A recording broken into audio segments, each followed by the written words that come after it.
Vamos lá? Tá. O que é uma praxis? Parece-me duvidoso que este termo possa ser considerado como impróprio no que concerne à psicanálise.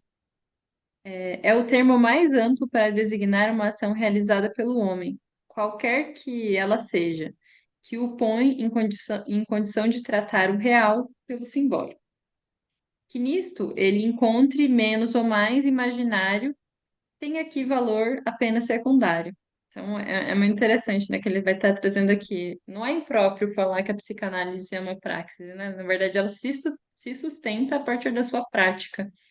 E a questão de que se trata o real pelo simbólico é o que conduz a essa análise, né? Então, é muito interessante quando ele fala aqui que nisso se encontre, né, algo do imaginário, isso só tem valor secundário, né? Então, aqui as fantasias que aparece, que o analisando está lá elaborando, né? E não é que isso não seja importante, é que isso não vai ser o objeto principal da análise, né? E sim o valor simbólico.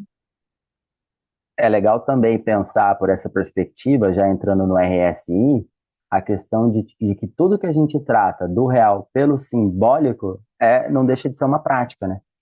Porque a gente está simbolizando algo que não estava ali, uma coisa que não foi feita anteriormente e que agora está simbolizada, né? Dentro do real que escapa, que é aquilo que a gente não consegue atingir. Pensando, né, o que que o Lacan vai chegar, né, o último trabalho dele, né, o que se diz, né, o último Lacan é a clínica do real, né, então, assim, já tem um outro olhar para o que é a psicanálise, já é completamente diferente do que ele vinha tratando a partir das leituras de Freud, né, então, realmente, o imaginário aqui perde força total, né. Essa definição da praxis se estende, portanto, até muito longe. Não vamos, como o Diógenes, nos pôr a procurar não um homem, mas nossa psicanálise em diferentes campos muito diversificados da praxis. Então, Diógenes, né, era aquele filósofo que procurava um homem honesto durante o dia com uma luminária na mão, né, uma lampainha, na lamparina procurando um homem honesto no luz do dia, me ainda assim procura uma luz, né? Tipo, é tão difícil encontrar um homem honesto que eu preciso de uma lanterna, né? A luz não tem claridade suficiente para me mostrar, né? Então ele tá dizendo aqui que seria uma besteira a gente ficar procurando a definição da praxis dentro da psicanálise. Ela é óbvia porque ela se faz ali. Isso eu acho muito interessante, né? Porque eu tenho estudado bastante as questões de gênero, né? E assim, tanto que eu até trago para todo mundo que vem aqui, eu pergunto, né? Como uma questão provocador mesmo, porque não é algo que, assim, dentro da psicanálise se estuda, né? Ou existem grupos, né? Existem psicanalistas que trabalham com questões de gênero, com a questão da política, mas, assim, de uma forma muito tímida, né? E ao mesmo tempo, o que que é interessante nisso? É que a psicanálise, por se fazer na prática, tem muito psicanalista olhando para essa questão, né? Não tem uma reformulação da teoria ainda sobre esse ponto, mas é a partir da prática que tem reformulações teóricas, né? E o Paul Preciado, que é um filósofo trans, que aí foi um trabalho que eu também apresentei essa semana, ele vai falar dessa questão. Ele é convidado para falar sobre o que que é a mulher na psicanálise.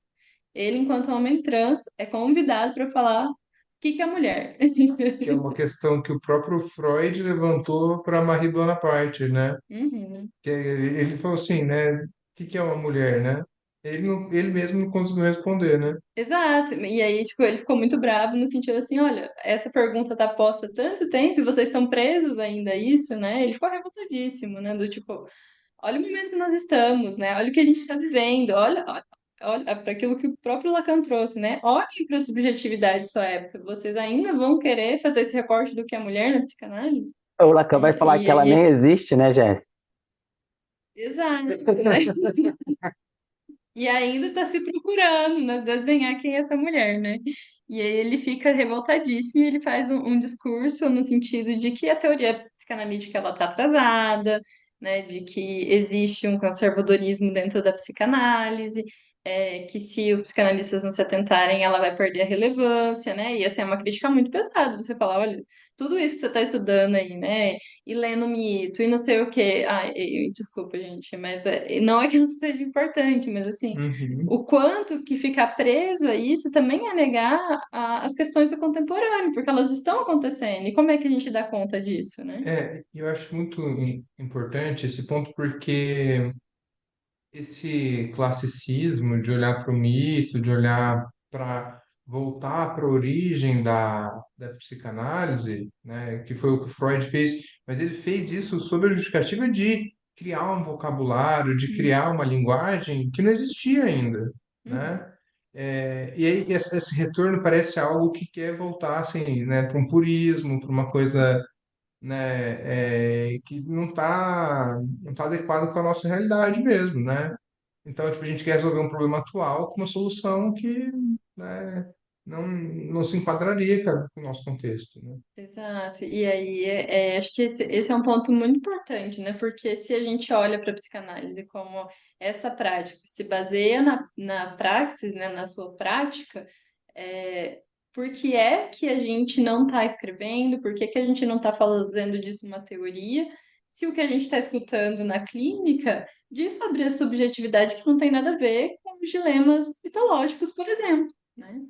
É claro que a gente se baseia, né? A nossa sociedade tem muita coisa que é baseada nisso, né? A gente, por exemplo, estou Uhum. falando sobre transexualidade, estou falando sobre sexualidade, isso já tinha, né? A gente É, vê, assim, uma diversidade de corpos e maneiras de elaborar isso de mitologia.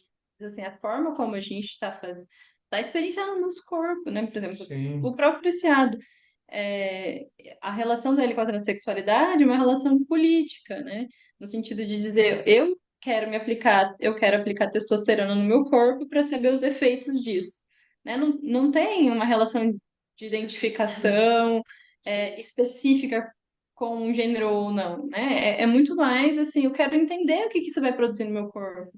E o que que isso diz sobre a nossa, né? Claro, é um caso isolado, mas é um discurso presente, né? Se a gente for pensar o que é a psicanálise também, ela tem a ver com esse discurso, com essa linguagem, com isso que a gente compartilha, né? O que que esse discurso político de transformações de corpos diz sobre a nossa contemporaneidade? sim. Eu acho que derreteu uma parte, assim, né, que era rígida, né, sobre o corpo, sobre... Você vai lá no cristianismo, tem essa questão do... O corpo é a morada O tempo. do templo, tal, uma sacralização do corpo, né? E isso distancia o corpo das funções dele, né? Porque o mesmo corpo que é sagrado é o corpo que faz sexo, que é profano, é o corpo que experiencia né, os prazeres da vida. Então, de fato, poder usar o corpo, né, usar no sentido prático mesmo, é algo que a gente está se permitindo agora ainda, né? Assim, em alguns, usar nesse sentido mais prático, por exemplo, eu quero ser algo diferente do que eu fui programado biologicamente para ser, para fazer, para ser, para, né, desempenhar ali. Assim, isso, claro, vai gerar um tabu, né? Vai gerar Uhum. um desconforto social, né? Que eu acho que aí está onde a psicanálise precisa se debruçar, né? Nesse desconforto que é uma expectativa social sobre a subjetividade, né? Uhum. Eu acho que é nevrálgico isso que você trouxe, né? Cirúrgico, né? Então, como é que essas mutações do corpo, né, dessas experimentações produz essas rupturas, essas cisões, esses encontros, né, com esses outros discursos de uma preservação, né? E, por exemplo, a gente pensar nos Estados Unidos ser proibida a bandeira da transexualidade, né? O que que significa isso, né? O que que significa uma bandeira ser proibida, né? Você está dizendo que existências não devem ser consideradas, né? Então, bom, Isso está sendo dito com todas as letras, né? exato, né? Não é só simbolicamente. A bandeira é um símbolo de Sim, tudo isso, mas isso está sendo dito com respeito aos indivíduos, né? Olha, se você fez essa opção, mas essa opção não vai ser considerada, sim. né? E aí, como fica essa subjetividade, né? Uhum. Exato, e como fica essa subjetividade, e se a gente diz que nós trabalhamos com a subjetividade, que a gente escuta isso e a gente vai ignorar isso, é que trabalho que a gente está fazendo, É, né? O que que a gente está defendendo? Daí não é política? Como assim, a psicanálise não é política se a gente está querendo escolher o que a gente vai escutar ou não, né? O que a gente vai falar ou não. e eu acho que essa discussão política ela é muito interessante, igual se a psicanálise é uma ciência. Uhum, Por quê? Não querer admitir o caráter político da, da psicanálise e não querer admitir a psicanálise como ciência perpassam por uma posição social já estabelecida do quais os limites e em qual enfoque eu vou dar para a prática, né? A uhum, prática, ela está voltada, não, peraí, olha, qual foi aí, eu acho muito legal trazer o exemplo de Freud, porque ao criar a psicanálise, Freud rompeu com uma perspectiva social que era que a mulher era histérica, né? Que a mulher tinha um papel a ser desempenhado e ela tinha que se conformar com aquilo, de alguma forma. E a histeria surge como um reflexo dessa pressão social feita na pessoa da mulher, né? E hoje a gente tem que olhar justamente para isso, né? Para o cerne da psicanálise, que é justamente o que essa sociedade que oprime, né, gera de reflexo na subjetividade. uhum.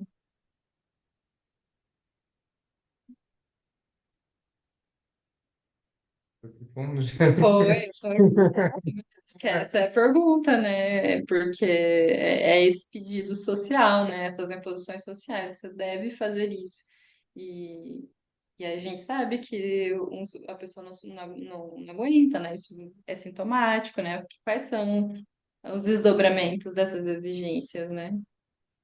Na verdade, foram muitas rupturas, né, que ele foi fazendo com relação à sexualidade infantil, com relação à sexualidade como um todo, né, de não considerar o homossexualismo uma disfunção, uma doença. Então, todas essas coisas que foram sendo quebradas, hoje a gente está diante de novas questões que se põem, né, também para que se faz com isso, né? O que Uhum, se faz com isso? Como quando lá era ainda a repressão era muito maior, né? Então, se a pessoa tinha a questão, né, de que toda sexualidade era vista como um objeto reprodutivo apenas, né? Então, tudo que não fosse isso era visto como uma perversão ou como alguma coisa de errado, né? Fora da normalidade com aquele sujeito. E hoje a gente ainda tem socialmente, né, esses tabus. Ah, se você é trans, você está fora da normalidade. Se você tem práticas sexuais, se você como é que fala? Não binário, pansexual, né, você está fora da normalidade, porque ainda existe uma uhum. heteronormatividade. Apesar de já termos caminhado bastante, mas ainda prevalece isso. Eu acho que isso aí talvez assim, a questão mais latente, né? Mais latente não, mais urgente, né? Tá Uhum. latente, mas a questão mais urgente realmente Porque ela para está aí, né? que ela está aí. Pessoas, indivíduos estão aí com essas questões, né? E como é que a gente vai lidar com isso? Eu acho que no final assim, desse embate fica a questão do que porque assim, a psicanálise é feita pelos analistas, né? Quem Uhum. se propõe a fazer isso, né? A ocupar essa posição. Do que nós estamos dispostos a nos debruçar, né? E eu acho que assim, é bom que tenhamos várias perspectivas, porque os próprios criadores não foram é, abrangentes, né? O Freud não tratava de psicoses, né? Uhum. Enfim, e cada outro analista que veio teve as suas preferências no sentido de Onde é isso. Então, assim, eu acho que, óbvio, a gente não pode legitimar os preconceitos, essas visões fragmentadas, até porque seria contraproducente, mas eu acho que existe um espaço para muitas, muitas perspectivas, assim, né? E a dificuldade é amarrar tudo isso numa psicanálise só, né? Né, colocar dentro de uma mesma caixa, se fosse, né? Acho que esse olhar para uma coisa só é o desafio, assim, né? Eu acho que quando a gente pensa em psicanálise, e é bem achismo mesmo, né? Eu fico pensando assim, o que que é em comum entre tantas psicanálises, né? Porque é isso, cada grupo que se propõe a estudar, cada, na escola, cada instituição, vai ter isso, vai ter esse direcionamento. Vou me atentar sobre tal questão e vai produzir algo ali, né? Ou as pessoas que não se ligam de fato a uma instituição está fazendo o seu percurso ali, ela também tem uma percepção, mas talvez o que conecte tudo isso é essa investigação subjetiva do sujeito, né, que no texto do Copriciado, ele vai falar do processo dele, né, ele fala assim que ele fez 17 anos de análise e que os fracassos e os sucessos das análises dele se deu muito mais é, da pessoa do analista do que a psicanálise entenderia sobre a questão dele, né? Porque ele fala o que está posto para psicanálise é que eu seria um psicótico, né? Que eu seria um homem disfórico, né? Tanto que ele se identifica como um monstro, né? Então, assim, e é bonito isso também, né? Porque eu não sei o quanto que ele, né, nessa parte ele fala como uma crítica, mas é também um entendimento que a gente tem enquanto psicanálise, que é isso que a gente está lendo aqui, que é essa praxis, né? Então, essa praxis não é o que uma psicanálise determina o que o analista vai fazer no seu consultório, né? Na sua escuta. Isso aqui é o sujeito do analista praticando, né, a escuta, né? E é escutando, não a psicanálise que diz que você deve escutar tal coisa, mas escutando aquele sujeito, né? Aquela subjetividade, né? Então, se ele se sentiu escutado, né, por esses analistas, ele consegue chamar até isso de sucesso, de fato não foi pela psicanálise, né? A psicanálise não tinha uma teoria para sustentar aquilo que era verdade, né? Tem. Mas aqueles analistas sustentaram escutá-lo, né? Isso responde com muitos dos pontos que a gente levantou aqui, Jéssica, porque, de fato, né, existe toda uma construção teórica, mas que sem essa prática do um a um ali, que ela não faz sentido, né? Uhum. Ela não se legitima, não, não é, né? E distante também, né? A construção teórica sem essa praxis, né, que segue ao longo do tempo, ela vai ficar congelada aí, num Uhum. determinado momento histórico. Eu acho isso que é maravilhoso, porque a psicanálise ela rompe com a ideia da cátedra, do estudo formal, de uma coisa pré-organizadinha ali, bom, né? Isso é isso, aquilo é aquilo. Não, eu acho que é nesse sentido que ele fala também da praxis aqui, né? Uhum. Ela se existe enquanto prática também, né? O próprio exercício da psicanálise, né? A atividade, enquanto ela acontece, é que faz com que ela seja, né? Sim, que é o que a gente estava lendo ali no início também, né? Dele praticar o tempo variável, né? Ele Hum, estava experimentando, fazendo ali da escuta um laboratório, né? E isso foi construindo a clínica de Lacan, né? sim. E é isso que ele vai abordar também no seminário 7, né? Ele vai dizer que a técnica é a ética e a ética é a técnica. Ou seja, a ética do sujeito, porque ela vai se operar de formas distintas de acordo com cada sujeito. Então, a Hum, técnica é a ética, não é uma técnica que é para todo mundo, mas é uma técnica que é a ética daquele sujeito.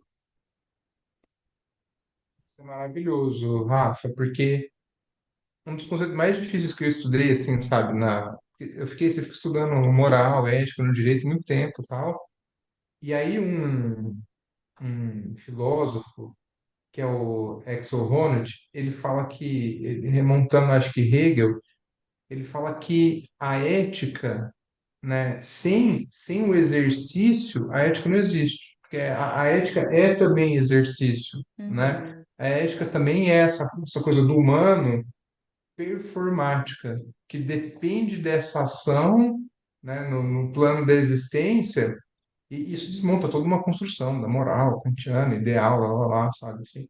Mas na questão da psicanálise é muito legal, porque é isso também, né? Quando ele fala que a, a técnica é a ética, é que depende dessa performance ali, do acontecimento, né? Do encontro. Do um a um, que vai se dar para cada um de maneira distinta, né? Fui longe agora. Nós estamos aqui para isso. E assim, eu acho que a psicanálise, ela também já é subversiva por natureza. Quando Freud lança os três ensaios sobre a sexualidade, voltando naquele ponto que vocês disseram, a primeira coisa que ele vai falar é que a sexualidade, ela é perverso polimorfa, né? Ou seja, ela não se dá no ser humano apenas para cumprir a função biológica, né? Como é para os animais. Então aí já começa toda essa questão, o conceito da sexualidade, e que daí ele é tão criticado e, enfim, gera todo o rebuliço que gerou, né? E ah, isso ao longo do tempo a gente também vai vendo aí que essa sexualidade ela é difusa, ela é voltada para o corpo, né? E esse termo eu acho que ele fala bem, que não tem só função biológica, não tem só função reprodutiva, mas também essa função energética, psíquica e estruturante do sujeito, né? Essa força vital que vai movimentar o nosso desejo, vai moldar o nosso psiquismo, e ele está presente em todas as formas, através do sujeito, do ser humano, enfim. Bom, vou continuar aqui. Levamos de preferência a nossa psicanálise conosco. Imediatamente, ela nos dirige para pontos bem localizados, denomináveis da praxis. Sem mesmo introduzir por qualquer transição os dois termos entre os quais pretendo sustentar a questão, e de modo algum, de maneira irônica, coloco primeiro que, se estou aqui diante de um auditório tão grande, num tal meio e com tal assistência, é para me perguntar se a psicanálise é uma ciência e para examiná-la com vocês.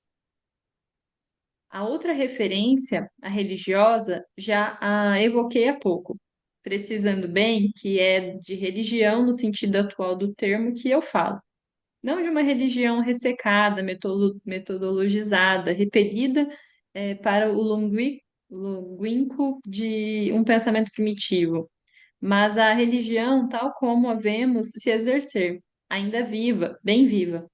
A psicanálise, quer seja ou não digna de se inscrever num desses dois registros, pode mesmo nos esclarecer sobre o que devemos entender por uma ciência, mesmo por uma religião. Gostaria imediatamente de evitar um mal-entendido. Vou me dizer, de qualquer modo, a psicanálise é uma pesquisa. Muito bem. Permitam-me enunciar. E mesmo me dirigindo aos poderes públicos para quem este termo pesquisa há algum tempo parece servir de senha, aqui, tem uma nota que ele vai falar Do Chiboletes. chibolete. Eu acho que é assim a pronúncia. Adoro. É no fim que ele Não. coloca. Se você não pronuncia da maneira correta, vai perder a Eu cabeça. já tinha perdido a cabeça então, Jéssica. Aqui, ó, Shibboleth, que está no texto. Shibboleth é um termo hebreu, de que se servia a gente de Galade para reconhecer a gente de Efraim, que pronunciava Shibboleth, e que eles degolavam imediatamente. Então, se você entrasse na tribo e não pronunciasse da maneira correta a palavra, você era degolado porque você era visto como inimigo, né? Então ele vai falar aqui da questão de uma senha, né? Nossa, que loucura isso. Nossa, demais, velho. A pronúncia, né? Não, não é você saber a palavra secreta, mas a maneira como você pronuncia aquela palavra. O que que é esse código, né? Não pode ter ato falho nessa hora, hein? Não pode. Custa a cabeça. Hum. Então, então ele vai falar que o termo pesquisa acaba entrando nesse lugar de uma senha, né? Então, há algum tempo parece servir de senha para muitas coisas. O termo pesquisa, eu desconfio dele. Então, o que que é essa pesquisa, né? Para mim, jamais me considerei um pesquisador.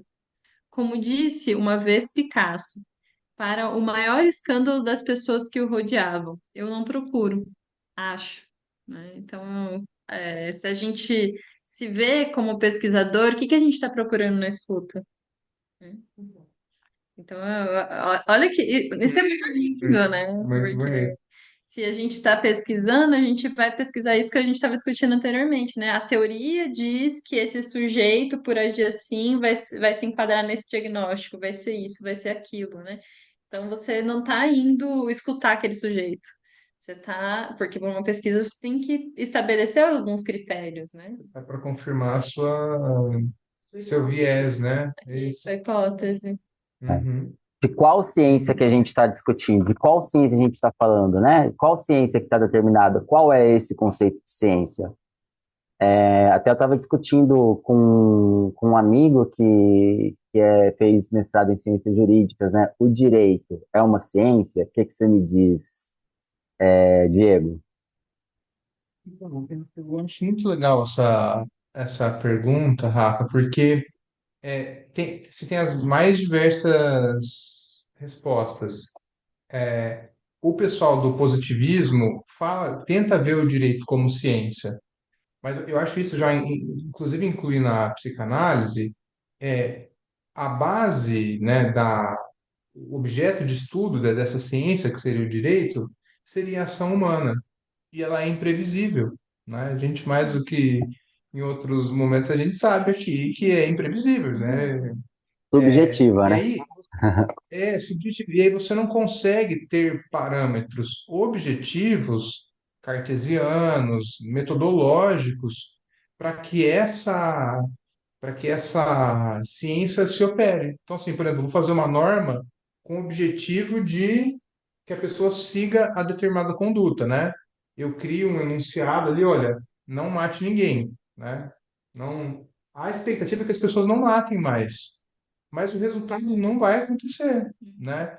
Então, se você, eu não vejo direito como essa ciência, né? Porque existem vários significados de ciência, né? Nesse sentido de ser passível de previsão e controle? Isso, exato. Eu não vejo porque, na verdade, o direito ele é tinta no papel. Ele só vai ser efetivado se aquela norma, se esse enunciado que você criou tiver legitimidade. E o que é legitimidade? Uma concordância subjetiva, né? A gente só vai ter esse amálgama social se a pessoa, se o destinatário daquela norma, né, se sentir, reconhecer ela. O que é um paralelo muito bonito com a psicanálise também, né? A psicanálise só vai acontecer se os sujeitos ali criarem esse encontro, né? A análise só vai acontecer se, de fato, tiver transferência ali. Então, é mais ou menos isso. Se a gente está falando do ser humano, né? A gente não pode observar ele da mesma forma que a gente vê os fenômenos da natureza, né? O que a gente quer comprovar pelo método científico. É sobre isso? Respondeu, É claro, claro. E ele também acredita que não é ciência nesse conceito, né? Porque se dá um a um também. A maneira como alguém vai julgar uma pessoa vai ser diferente da que vai julgar a outra, porque vai tocar na subjetividade, né? Não, assim, quanto mais a gente trabalha com agora em off, tá? Quanto mais a gente trabalha com o direito, mais a gente vê falta de sentido mesmo, sentido Uhum. no que na prática jurídica, assim, né? Podia aprender muito com a psicanálise nesse sentido. Mas eu faria uma ressalva porque muito se diz da psicanálise e do direito que, tentando não atribuir mais à psicanálise, né? Não qualificar como ciência como se alguma coisa menos importante, né? Ou que a técnica e todos os estudos que são feitos não tem um prestígio, assim, no sentido de ter uma validade ali, de ser, né? Enfim, ser comprovado em alguma situação, né? Isso é uma tentativa de tirar a importância, inclusive, do trabalho do Freud, dos que sucederam. Nesse sentido, eu não concordo em falar, né? Se Uhum. ciência é isso, que pode ser comprovado, que, né, tem um impacto social positivo ali, aí eu não concordo. Só para Hum. nota de rodapé. Ah, legal, legal. Bom. Aliás, no campo da pesquisa dita científica, dois domínios que podemos perfeitamente reconhecer: aquele em que se procura e aquele em que se acha. Coisa curiosa, isso corresponde a uma fronteira muito bem definida quanto ao que se pode qualificar de ciência. Também há, sem dúvida alguma, afinidade entre a pesquisa que procura e o registro religioso. Disse ali, correntemente, não me procurarás, se já não tivesses achado. O já achado está sempre por trás, mas atingido por algo da ordem do esquecimento. Não é assim uma pesquisa complacente, indefinida, que se abre então. De novo, né? Se você encontrou, é porque se você está procurando, porque você não está procurando, você já achou, né? Você já tem Uhum. a sua hipótese ali. Ele Se a está pesquisa não é distinguindo, né? estocástica, Desculpa. pode falar? Ele está distinguindo, né, dois domínios do saber, o da busca e o da descoberta, né? Porque na psicanálise não vai se tratar de encontrar alguma coisa nova, mas de reencontrar um saber que já existe, mas que não está que tá esquecido, ou que o sujeito não está vendo, né? E se for comparar isso ao registro religioso, que essa busca vai pressupor um encontro prévio, né? Esse esquecimento vai estar ligado ao desejo, né? Aquilo que o Freud depois vai falar, recalque, né? Então, na clínica, o analisante, ele não descobre algo inédito, mas ele vai reconstruir uma relação com o saber inconsciente, né? Então, nesse caso, a psicanálise, ela vai entrar ali para decifrar isso, e por isso que ela difere da ciência tradicional, porque ela opera com o saber que sempre teve ali, né? Por isso que ele vai falar, eu não procuro, eu encontro. É o Picasso que fala isso, que ele cita, Essa, uhum. né? Eu acho que alguém comentou em algum lugar que eu escutei, que é como o termo que o Picasso usa é tipo tropeço, sabe? Como tipo, opa, Se surpreende ali. isso, uma coisa que atravessa mesmo, assim, nesse sentido, né? E é E sempre assim legal a mesmo. coisa também, porque acho que que o professor que falou, mas um professor falou sobre a questão da importância da surpresa, né? Que isso também tem que estar na análise, né? Você se surpreender com aquilo que você sabe que é seu, né? Que isso é importante a gente também pontuar, né? Durante as sessões ali, né? Que aquilo capte o sujeito com surpresa. E quem que se surpreende, né? Tanto o analista quanto o analisando, né? E eu acho que é bonito isso, é efêmero, sabe? É o que mais de humano a gente pode ter, que é se deparar com uma coisa que não estava prevista, que não estava dentro não era, não era tecnicamente encontrável ali. Ó, se eu fizer isso, se eu conduzir desse jeito, se eu fizer essa coisa, eu vou ter um resultado X, entendeu? Uhum. E agora sim eu realizei, entendi o que ele estava querendo dizer aqui, né? É muito bom. E nesse aspecto, o corte lacaniano, ele vai funcionar muito bem como elemento surpresa, né? Porque você nunca sabe quando ele vai acontecer, como ele vai se dar, né? Porque ele pode se dar de várias formas diferentes. Ele pode encerrar como uma pergunta, ele pode encerrar como um semi-dizer, como uma citação daquilo que você disse, como uma pontuação, né?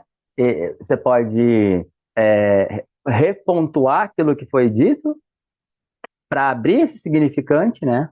para descolar de um S2 e colar em um outro, esse S1, né?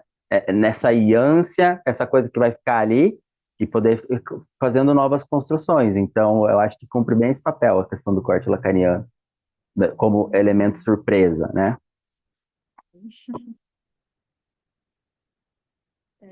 Se a pesquisa nesta ocasião nos interessa, é pelo que deste debate se estabelece no nível do que se chama em nossos dias ciências humanas. Com efeito, vê-se aí como surgir, sob os voos de quem quer que ache, o que chamarei de reivindicação hermenêutica, que é justamente a que procura a significação sempre nova e jamais esgotada, mas ameaçada de ter suas asinhas cortadas por aquele que se ache, por aquele que ache. Que eu leia a nota? Pode ler. Ah, tá tudo em francês, desculpa, vou deixar pro alto. É a nota? Qual o É, número dela? é o 2, a 2. A 2? É couper, que é de cortar, né? Couper é o verbo cortar. Couper l'herbe, que no caso aí vai ser o mato, uma grama, sei lá. Couper l'herbe sur le pied de quelqu'un. Le, le frusté d'une avantage et le en le devançant em la supplantant. Aí ele traduz aí, né, para o português também, como cortar as asinhas de fora, né, cortar alguma coisa. Na tradução, substituímos o dito francês pelo cortar as asinhas do brasileiro. No original. Bom, acho que não precisa ler isso aqui tudo, né? Outra nota daí, Rafa. É o 3 aí. Ah, aí já é o 3, beleza. E muito legal, só por um que a gente conversou, essa reivindicação hermenêutica é justamente dessa questão das ciências humanas, né? O que parte da ação humana não tem como você ter essa análise epistemológica, assim, essa coisa dessa ciência metodológica que a gente está acostumado, né? E quando ele fala que aquele que acha, é justamente assim, é o imprevisível. Uhum. Então, não tem como. O imprevisível não é previsível por nenhuma outra forma, né? E aí a psicanálise se apropria disso, né? Então vamos tratar do imprevisível, né? Exato. Disso que se escapa, né? Porque é justamente isso a manifestação do inconsciente, isso que escapa à norma, né? A toda tentativa de se organizar socialmente, né? Aham. De dizer que a gente é a humanidade, é isso ou Sim. aquilo. E assim, a gente falha, né, miseravelmente nessas criações que a gente faz, né? A gente tenta se botar em caixas, em se enquadrar, em pensar em ideais. O próprio iluminismo é isso, né? Assim, esse ideal que a gente criou, a gente mesmo não se encontra neles, né? Uhum. Eu acho que é como se a psicanálise falasse assim, né? Vocês podem se ocupar disso, né? Dessas construções, assim, né? O que vocês não dão conta, pode deixar comigo que eu vou, né? Deixa que eu lido com isso, É, né? é. Perfeito isso aí que o Diego disse, né? Que ninguém é alecrim dourado, né? A gente faz uma coisa querendo fazer outra, a gente diz uma coisa querendo dizer outra. A gente cai do nosso narcisismo, né? Das nossas feridas narcísicas aí. Darwin, Copérnico, e aí vem o Freud, né? Com os dois pés no peito.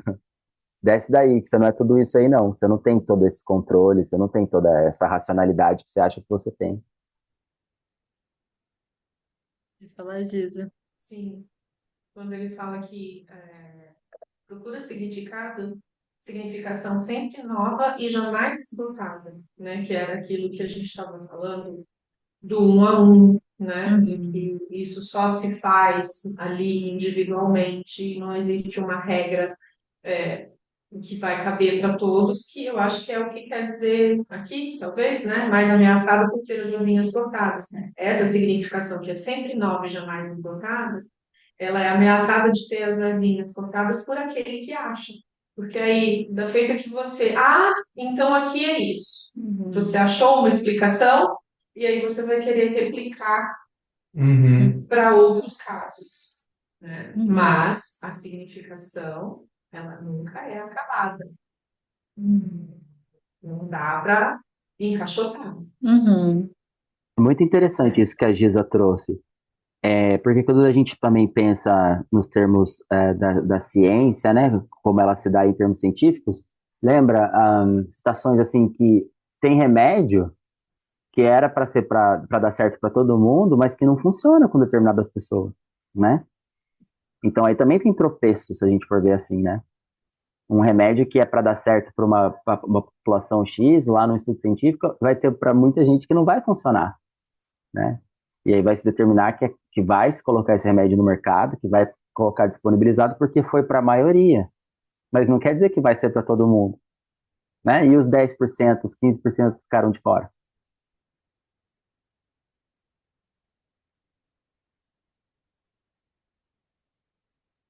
Vamos lá. Ora, essa hermenêutica, nós analistas estamos interessados nela, porque a via do desenvolvimento da significação que a hermenêutica se propõe confunde-se em muitos espíritos com o que a análise chama interpretação. Acontece que, se esta interpretação não deve de modo algum ser concebida no mesmo sentido que o da dita hermenêutica, a hermenêutica ela mesma se aproveita disto de bom grado. Por esta vertente, vemos pelo menos um corredor de comunicação entre a psicanálise e o registro religioso. Nós o acharemos a seu tempo. Assim, para autorizar a psicanálise chamar-se uma ciência, exigiremos um pouco mais. O que especifica uma ciência é ter um objeto. Podemos sustentar que uma ciência é especificada por um objeto definido, pelo menos por um certo nível de operação reprodutível que chamamos experiência. Mas devemos ser muito prudentes, porque esse objeto muda, e singularmente no curso da evolução de uma ciência. E não podemos, de modo algum, dizer que o objeto da física moderna é agora o mesmo do momento de seu nascimento, o qual lhes digo logo, ou dato do século XVII. E o objeto da química moderna é o mesmo do momento de seu nascimento, que eu dato em Lavoisier. Talvez essas indicações nos forcem a um recuo, pelo menos tático, e partindo de novo da praxis para nos perguntar. Sabendo que a praxis delimita um campo, se é no nível desse campo que se acha especificado o cientista da ciência moderna, que não é mais um homem que sabe tudo, sabe de tudo, sabe tudo de tudo. Então, aqui ele já está dizendo, bom, até as ciências duras, né, elas mudam o seu próprio objeto, né? Então, assim, qual é esse homem que sabe tudo e sobre tudo? Não existe, né? Eu estava pensando, eu tenho que escrever as resenhas críticas lá, né? E uma das questões que me pararam, assim, né, me atravessaram, na verdade, é que a filosofia foi o berço de todas as ciências, se a gente pensar, Uhum. né, de alguma forma. Quando não se tinha nada, a filosofia assistia a isso, né? Tanto que a gente tem, por exemplo, o Aristóteles fala, quando ele fala da metafísica, ele inventa a química orgânica, quando ele fala assim, olha, inventa não, né? Ele supõe a química orgânica, quando ele fala assim, olha, tudo é feito dos mesmos elementos, só que organizados de maneira diferente. Então, são dessas suposições que a ciência foi feita a princípio. Então, ela busca a certeza, ela busca esse objeto de estudo, tal, só que isso nunca foi, né? Na origem ela já era dúvida, né? Na origem ela já era a hipótese, né? Interessante você colocar dessa forma, né? Porque daí parece até uma análise da humanidade. Porque Sim. precisou dessa elaboração humana para criar pistas, porque é muito isso que a gente faz também. Aham. A gente fica falando, falando, falando para pegar um ponto que faz sentido para a gente e a gente usar aquilo temporariamente para sustentar a vida, né? Depois, né? Que é o processo, né? De todo o conhecimento da humanidade, né? A gente precisou criar suposições, se apegar a elas, né, e estudar elas com mais atenção, né, e em horas, em alguns momentos elas caem, elas deixam de fazer sentido, né? E do mesmo jeito, a gente também coloca resistência, né? O próprio Copérnico encontrou resistência para trazer uma verdade, né? E várias outras pessoas que fizeram essas. Quando se de fato, né, se acha, a Uhum. gente se depara com a resistência, né? Uhum. Então, Muito Isso legal esse resolve. paralelo, né? Dá para fazer um paralelo muito legal com o inconsciente, porque já estava lá, né? O negócio já estava lá. Assim como já está no nosso inconsciente, já está lá, né? Isso que a gente precisa saber. Mas a gente resiste. É não querer saber o que saber, né? Que tá ali, né? A flor da pele. Que se faz com esse saber, né? Porque, e também o que se faz com o saber de Copérnico, por exemplo, né? O que envolve isso? Cai uma estrutura, né? E é a mesma coisa no nosso saber também, quando a gente se depara com esse saber sobre nós, né?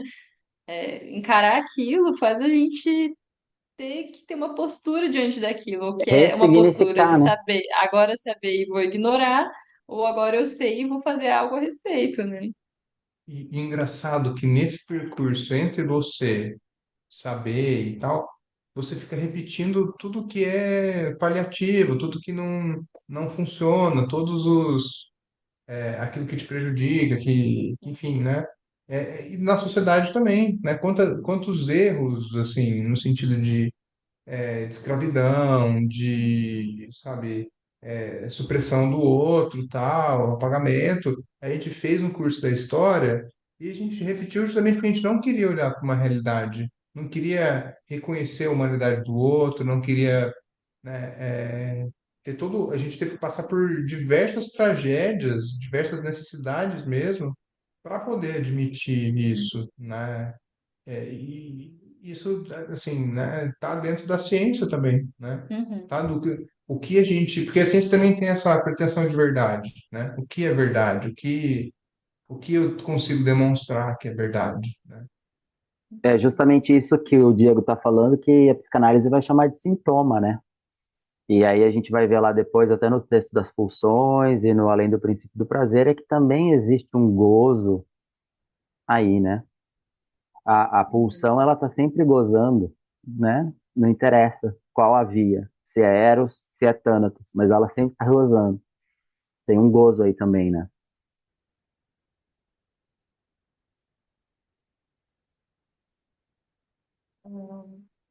Não tenho a exigência de Durkheim, de que cada ciência se refira a um sistema unitário, dito o sistema do mundo. Referência sempre, em suma, mais ou menos idealista, pois referência à necessidade de identificação. Eu chegaria mesmo a dizer que podemos dispensar o complemento transcendente implícito na posição do positivista, o qual se refere sempre a uma unidade última de todos os campos. Vamos contextualizar quem Fantástico. é o Durkheim. O Isso. Durkheim é um filósofo físico que ele defendia sistemas unitários das teorias científicas. Só contextualizando. Biologia, né, física, química, tal, isso. Uhum. Ele queria chamar de sistema mundo, né? Colocar tudo dentro da mesma caixinha aí. Ah, Nós nos abstrairemos disto, tanto mais que, depois de tudo, isso é discutível e pode mesmo ser tido por falso. Não é de modo algum necessário que a árvore da ciência tenha apenas um tronco. Não penso que ela tenha muitos. Tem, tem talvez, pelo modelo do capítulo primeiro da Gênese, dois diferentes. Não que eu, de algum modo, dê importância excepcional a esse mito mais ou menos marcado de obscurantismo, mas porque não esperaríamos da psicanálise um esclarecimento sobre isso? Se nos ativermos a noção de experiência, entendida como o campo de uma praxis, veremos bem que ela não basta para definir uma ciência. Com efeito, essa definição se aplicaria muitíssimo bem, por exemplo, à experiência mística.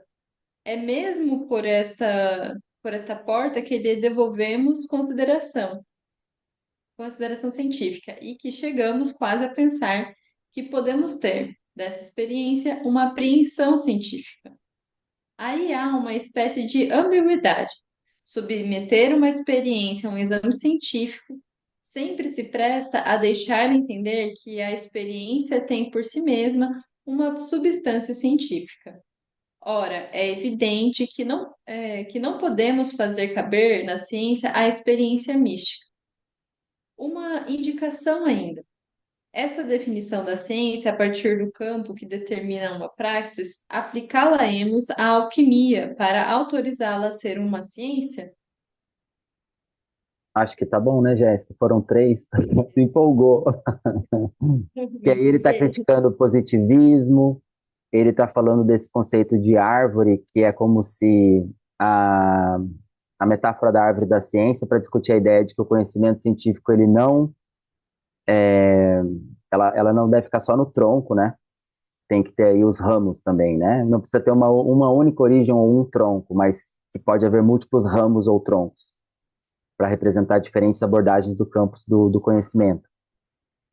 Não tem um saber absoluto, né? Que acho que é de Uhum. novo isso, né? Esse homem que sabe tudo sobre tudo, né? Não vai ter isso, né? Isso também é muito interessante, porque também localiza a psicanálise, né? A psicanálise não é a que vai trazer todas as respostas, né?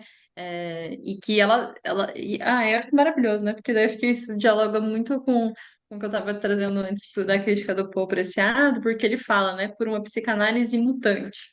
E ser mutante é justamente isso, ela está atenta às subjetividades e às novas produções de saber. Assim como o analista ele é mutante na escuta de cada sujeito, né? A psicanálise também deveria estar neste lugar, né? Porque a cada saber produzido, a cada subjetividade de seu tempo, é preciso uma escuta, é preciso atentar-se a essa diversidade, a essas diferenças, né? Ele cita Gênesis, Pesquisa. daí, desculpa. Tô pesquisando justamente a parte do Gênesis, que eu acho que é uma Ah, passagem, ó, os inconscientes estão conectados aí. então, né? Ele fala do primeiro capítulo do livro da Bíblia, onde a criação do mundo está descrita, né? E daí então ele vai sugerir que assim como a criação pode ser vista de diferentes perspectivas, a ciência também pode ter múltiplas origens e caminhos, né? É Por que não nesse esperaríamos sentido. da psicanálise? Por que não esperaríamos da psicanálise um esclarecimento sobre isso, né? Eu acho que é nesse sentido da gente pegar do. Porque a, a ciência ela tem um aspecto é, dedutivo, né? Não, é indutivo. Que ela sai de um. Pega duas coisas e chega numa conclusão, né? A psicanálise ela vai do contrário, ela pega da experiência, do resultado e tenta criar a teoria, né? Uhum. A ciência faz o contrário, ela teoriza e busca encontrar um paralelo na experiência, né? E o Uhum. caminho é inverso, assim, né? Pelo menos A clínica é soberana, né? Tanto que começa a partir da clínica, né? Mas nesse sentido que o Diego trouxe, é a experiência, a experiência é capaz de produzir um saber, é isso que está dizendo. Diferente que da ciência que propõe um saber e tenta encontrá-lo na experiência. exato. Muito interessante, muito interessante. É, se eu entendi, o que o Diego está dizendo é que na ciência vão criar-se hipóteses e depois a gente vai aplicar essas hipóteses para depois gerar um conhecimento. Na psicanálise é totalmente o inverso, porque a gente vai analisar os acontecimentos para depois criar uma teoria, né, através da clínica. Caminho inverso. É isso? É isso. Muito legal. Vocês querem comentar mais sobre essa questão que ele faz esse paralelo, né, entre o que seria a experiência é, mística com a científica, que acho que ele vai trabalhar mais aqui agora, né? É. Acho que dá pra gente ler, porque daí a gente. tem mais material. Uhum. Então, vou reler esse parágrafo. Uma indicação ainda, essa definição da ciência a partir do campo que determina uma praxis, aplicá-la-emos à alquimia para autorizá-la a ser uma ciência. Aqui ele está fazendo uma super crítica, né? Porque a alquimia. Mas isso é interessante também, né? Porque depois a alquimia passa a ser a química, né? Mas assim, o que ela pretendia é totalmente distante, né? Do É que. só um fundo em ouro, né? Que era isso, né? O caminho da ciência, né? O elixir da longa vida, transformar as coisas em ouro, é o caminho desse, né? Hipótese, aplicabilidade e resultado.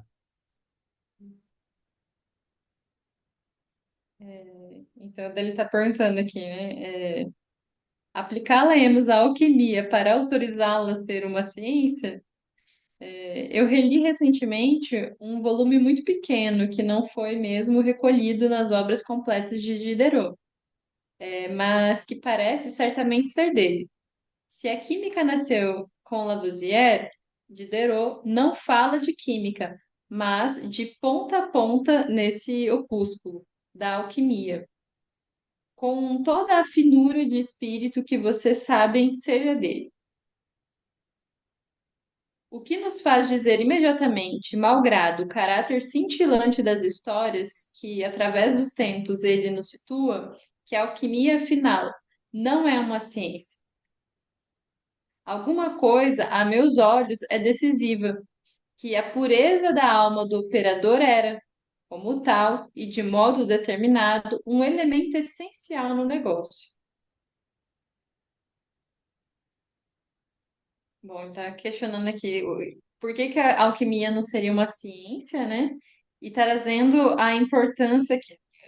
Curioso, né? Aqui o que ele está trazendo, né? Porque ele tá perguntando por que que não seria uma ciência, sendo que a química é um ramo da alquimia, né? Então, o que que pode ter de científico dentro da alquimia? A posição do alquimista, né? Porque o alquimista ele está pesquisando, né? Em alguma medida que é o que a ciência faz, né? Então, interessante que ele traz esse olhar para o alquimista. Quer comentar algo, Rafa? Não, estou refletindo aqui. Só isso. Desculpa. Pode falar. É que você falou não, eu achei que você não fosse falar. Isso que a gente falou é o método dedutivo e indutivo, que o dedutivo é matemática, filosofia, essas coisas humanas. Por quê? Porque a gente pensa pela lógica, né? A gente tem as conclusões a partir do raciocínio mesmo, né? E o indutivo é das ciências experimentais mesmo, que daí assim vai pegando resultado, daí tenta gerar uma teoria sobre as coisas. Eu sabia que eu tinha, não veio de mim, né? Eu sabia que tinha em algum lugar. Bom, essa indicação não é acessória, como vocês percebem, pois talvez vai se levantar algo de análogo no que concerne a presença do analista na grande obra analítica. Aí ele já está trazendo, né? Assim como o alquimista tinha essa função que ele vai dizer que de importante ali dentro da alquimia para ser ciência ou não, ele está trazendo a posição do analista, né? Então, que é a grande obra analítica. E sustentar que é talvez isso que procura a nossa psicanálise didática, e que talvez, mesmo eu tenha o ar de dizer a mesma coisa, em meu ensino nesses últimos tempos. Quando viro direto as velas para o vento e, de maneira confessa, para esse ponto central que ponho em questão, isto é, qual é o desejo do analista? Bingo. Fiz toda essa construção, né? Para num parágrafo dar o checkmate, né? Qual é o desejo do analista? Está querendo pesquisar? Que está direcionando a sua escuta? Uma pesquisa? Você quer comprovar um ponto? Você está disposto a escutar aquela subjetividade? Uhum. Não, perfeito. Nossa. Ele está refletindo a presença do analista, né? O papel do analista na psicanálise no contexto já aí da análise didática, talvez, né? Ah, eu entendi que sim, né? Porque ele traz toda essa questão, né, da ciência, né? Dizendo ali, olha, não vamos dizer o que é o final da ciência, ou não vamos dizer o que é o final da análise, né? Mas vamos dizer quem está ali conduzindo, né? A alquimia é ciência? E aí ele faz uma grande interrogação, né? Daí ele vai dizer que tem algo de científico na alquimia que é o alquimista, né? A pessoa que está ali, porque ela se coloca como um pesquisador. Então, o que faz da alquimia, isso que a ciência não quer considerar, mas faz dela uma ciência, é o próprio método, porque o método da pesquisa é um método científico. E aí ele vira para o humanista e fala. E qual é o seu desejo? Porque se for um desejo de pesquisa, a psicanálise se torna científica. Mas se não é isso, ela não tem. Nesse ponto, ela não é científica, ela é uma outra coisa. Me parece que ele está querendo localizar a psicanálise nesse outro lugar, né? Da escuta. E uma escuta sem você querer comprovar ela com uma suspeita, com uma hipótese, né? Eu acho que ele é afrontoso aqui quando ele fala da alquimia, Uhum. porque a alquimia foi uma promessa que não se realizou, né? E tem um caráter pejorativo aqui, que ele está querendo falar, olha, nem tudo que vem da ciência, nem tudo que vem do método que é possível comprovar, porque de fato existia vários métodos ali para fazer o chumbo virar ouro, e isso era submetido a uma análise puramente científica, né, ali da lógica circunscrita ao procedimento, beleza, tem validade, ó. Dentro desse sistema fechadinho que eu fiz aqui, beleza, a gente consegue. Mas na prática isso não acontecia, né? Então, por isso eu acho que a palavra prática nesse contexto quer dizer assim, olha, vocês podem criar sistemas perfeitos, teoricamente, mas que se não forem legitimados pela prática, também não vão ter, vão ser igual à alquimia, vão girar em falso, não vão ter uma aplicação prática ali, não pode ser psicanálise porque não é executável, Não né? é a ideia que é importante, a prática tem que ser Isso, importante, né? Tem que exato. se transformar em ouro mesmo, né? Se não Exato. se transformar, não vale. Perfeito. Uhum. E como Legal. vai estar no cerne do ensino do Lacan essa questão do desejo do analista, né? Isso vai estar muito no cerne, por vários motivos, né? Assim, para que a gente não confunda o nosso desejo com o desejo do analisando, eu acho que é muito importante isso, de que a gente deseje que haja a análise, que a gente vai sustentar esse lugar, daí volta sempre nesse seminário 7 a questão que ele usa do mito da Antígona, né? Para sustentar que isso aconteça, né?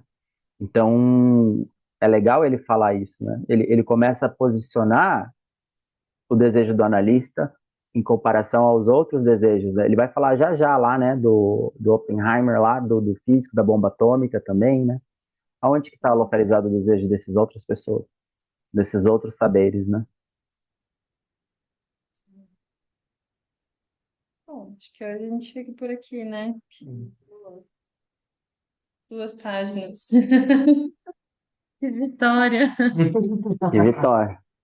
Vai o ano inteiro esse, hein? Mas cada seminário dele era um ano mesmo, né? Sim, é essa impressa, né? Porque eu acho que é assim que faz sentido, né? O que ele está dizendo aqui em um parágrafo contém muita informação, né? Muitas referências. É isso aí. Curiosidade. Eu até fui buscar alguma coisa, porque eu não participei das outras discussões, né? Uhum. Quando eu acho que vocês falaram bastante sobre esse cenário ali histórico, né? De ele ter rompido com ele, né? Que ele começa falando aqui, aí eu até busquei alguma coisa assim para entender esse momento ali, mas não achei nada. Tá E gravado primeiro, né, Gi? Aham, tá no YouTube, mas depois eu te mando. Aham. Vai ser bacana ver. E aí, mas a dúvida também já é do momento posterior, porque quando ele faz o tal retorno a Freud, né, eles voltam a trabalhar juntos, ou fica Não. realmente a ruptura É, das figuras mesmo, assim. então, ele é porque assim, o que que acontece é que a instituição que ele era associado, né, tinha muito interesse em participar da IPA. E a IPA tinha algumas condições, né? E falou para essa instituição, olha, vocês até podem participar, se filiar a gente, mas esse Lacan aí, ó, não tá fazendo, faz ele parar. Daí não dava pra fazer ele parar, porque ele tava fazendo o laboratório dele, né? Fazendo as sessões de tempo variado e os cortes, né? Coisas que, tipo, eram invenções dele. E aí ele não estava disposto, aí falaram, bom, então vocês deixam de ter uma parceria ali com ele, que a gente se filia, né? Vocês podem se filiar à IPA e tá tudo certo, né? E quando ele descobre isso, ele fica muito incomodado e ele que pede, né, a excomunhão, né? Então, acho que ele não chega a formalizar. É, não, é porque ele fica, né? Ele traz isso como uma traição, né? Porque ele lê dessa maneira, né? Então foram pessoas que estudaram com ele, colegas que, né, participaram dos seminários, né? Da elaboração desses seminários, né? Desses questionamentos todos e preferem, né? Um caminho mais confortável, né? Então daí quando tem esse rompimento por um interesse, porque o que que seria naquele contexto ser legitimado por uma instituição que tinha aquele poder, aquela visibilidade, né? E aí ele se propõe, né, a fazer esse percurso, e é muito interessante que daqui ele traz também, né, que ele é acolhido por uma instituição acadêmica de outros campos de saberes, né? Tipo, isso que o Lacan está dizendo é interessante, né? Outras pessoas deram espaço para que ele pudesse falar, né? E isso é muito interessante, porque é um né? E os rompimentos, eles são sempre muito ativos, né? Uhum. E tudo que se produz depois, assim, tanto que daí depois o Freud, o Lacan, ele abre a própria escola, né? Que é a escola da causa freudiana, Não é da causa da que é gestão, aquilo, não é a causa? não. A da causa freudiana é depois, É do Miller, né? do Miller, Não, não, mas é a então, mas eu achei que sociedade, era. Esqueci então, para não falar besteira. dá uma pesquisadinha aí. Deixa eu ver. É, deixar você pensando. Tá escrito aí, ou o Marco apagou? Tá limpinho o quadro. Ah, apagou, Escola. estava escrito lá. Quando ele é excomungado, ele está dando um seminário sobre os nomes do pai, né? E aí, é um recomeço, né? Tanto por isso que ele está começando de novo e aceita esse desafio de falar sobre os conceitos fundamentais. Porque tem um corte desses 10 seminários anteriores, ou seja, foram 10 anos, né? Os 10 anos anteriores que foram no Hospital de Sant'Enio. Era um auditório que tinha lá, e começou a se reunir mais ou menos 50 pessoas, e mais tarde já tinha mais de 100 pessoas. E ele, no seminário 11, ele deixa o hospital psiquiátrico para dar as conferências na École Normale, que é esse daí, que é lá perto do Panteão, né, em Paris. E aí, esse auditório, é, desses 10 anos anteriores, ele precisou registrar para ter acesso ao hospital psiquiátrico. Então, lá, os outros, você precisava se inscrever para participar. E depois, nesse novo lugar que ele está agora, que é esse seminário que a gente está vendo, aí já não precisava mais, qualquer pessoa já podia entrar e escutar. Não tinha mais uma questão burocrática para poder participar, né? Era Então, aberto. então não tinha só uma questão de mudança de lugar, mas era também uma questão da mudança da audiência de quem estava escutando esses seminários, né? Porque nos seminários anteriores, eles eram dados por uma plateia de clínicos, né? E agora, esse seminário é o primeiro que ele está dirigindo a um público geral, porque não era apenas os clínicos, estudantes, professores, né? E de outras áreas que estavam vindo, mas agora eram os estudantes dessa école normal aí que a gente falou da outra vez, né? Uhum. E daí que ele vai começar perguntando se a psicanálise é ou não uma ciência, né? E, e vai começar a partir para outras questões também, né? Ele para esse seminário que eu acho que era anunciado como os nomes do pai, né? E depois dessa primeira aula ele decidiu que ele não ia dar mais aquele seminário devido a alguns problemas da instituição, desse grupo psicanalítico que fazia parte da época. Que daí ocorre a cisão com a IPA, né? E aí alguns dos companheiros dele vão ficar, vou para lá, vou para cá, vou para lá, vou para cá. E alguns deles decidem proibir ele de ser analista de dados, né? Parece que ele recebe uma carta, e daí em 64 que ele vai fundar a própria escola.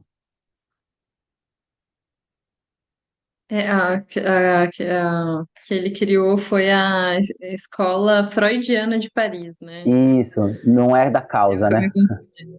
A causa, eu não lembro, se não me engano, é do Miller, mas para mim era que ele tinha criado e o Miller continuou. Mas eu não estou encontrando aqui quem criou a causa freudiana para. Ele vai fundar a própria escola em 1964. E antes disso, ele só queria ser readmitido na IPA, né?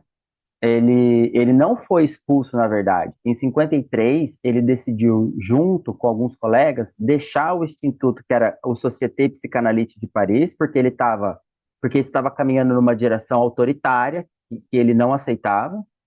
E aí eles deixam esse instituto francês e pedem que o novo fosse reconhecido pela IPA. Foi uma situação semelhante, parece que, do que aconteceu em Nova York, por exemplo.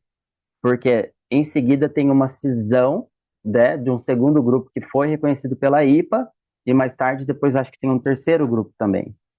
E muitas cidades dos Estados Unidos existem duas instituições diferentes e que ambas são reconhecidas pela IPA.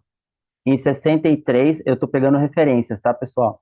Em 63, a Marie Bonaparte, que fazia parte do Comitê Central e era amiga da Ana Freud e de Hartmann, convence o comitê a enviar uma carta para o Lacan dizendo que lamentava muito, mas uma vez que este tinha deixado o Instituto Francês, ele não era mais membro da IPA. Então, o Lacan e seus colegas eles ficaram muito surpresos com essa resposta e aí durante 10 anos, a partir de 1953, ele e esse novo grupo, eles tentam provar que eles eram dignos de ser chamados de volta, né? Mas em 63 eles recebem um não definitivo da IPA, rompem com esse grupo, e aí àquela altura, o Lacan, que nunca tinha desejado criar sua própria escola, ele criou, e começou a chamar de École Freudiana, para provar de que ele não era um dissidente, né? Ele não é aceito de volta na IPA, ele não tinha intenções de seguir um caminho, o mesmo caminho do Jung e do Adler, ele permanece fiel a Freud, mesmo fundando a sua escola, que foi da data de 21 de junho, que é a mesma data do seminário, que começa os novos seminários, né? Eu vou mandar para vocês essas referências, que é o livro que eu te mandei essa semana, Jéssica, que é um livro para ler o Seminário 11. Bom, então tem que ler sozinho, né? É, Tomara. esse aí fica de tarefa de casa. É muito Isso. bom esse livro, tá? Eu vou mandar o PDF para vocês. Ele tem textos da Colette Soler, ele tem textos do próprio Jacques Lamillard, do Henrique Laurent e também do Quinet, do Antônio Quinet, Legal. brasileiro. Legal. Então é isso, É, ficamos assim por hoje. estamos assim. Muito obrigado, viu? Quem tá aí, o Diego e a Giza? Ah, tá. A Giza e o Diego, Ah, legal, esses aí estão com a gente, campeões. firme. Firme. Tchau, Rafa. Tchau, gente. Obrigado. Bom final de semana para Ah, vocês. beijão, até Tchau, mais. tchau.